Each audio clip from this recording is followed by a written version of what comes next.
There's a girl who lives in her lover's room in a communal house on La Place d'Orly. The room is dirty and stuffy, but she tries not to complain. Her lover is being at work for days sometimes, and she tries not to pressure him. She never met anyone in the empty, long hallways. Sometimes it seemed to her that no one lived in this house but them. Sometimes she liked it, but more often she was scared and lonely.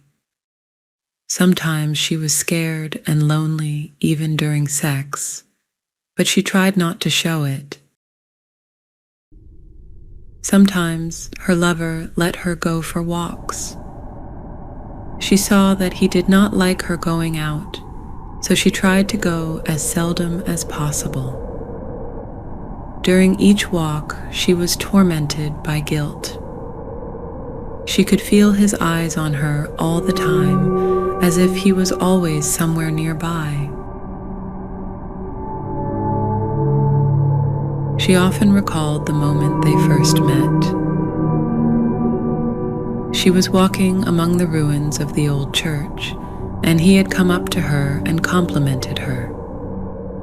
She didn't remember exactly what he had said, but he did praise her dress with white stockings and then stroked her hair.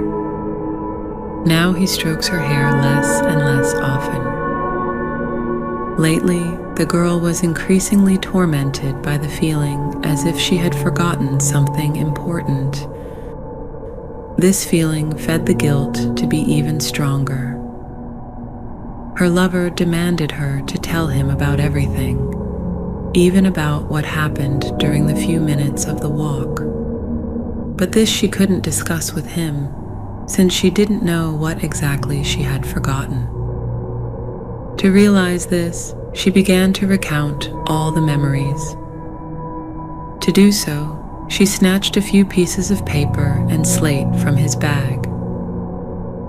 He wore clean and different clothes all the time, even though they didn't have a closet, and he never ate what he brought her. She did the cleaning of the room too, so she easily hid the paper and a pencil under the rug. On one of her walks, she was looking for clues in her memories again. Suddenly, she stopped in the middle of the street.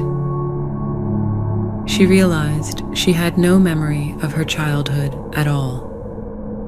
Nothing to do with her relationships. She scooped up a handful of snow and rubbed it across her face. It was a clue, and it had to be unwound. She remembered the statues near the ruins of the church.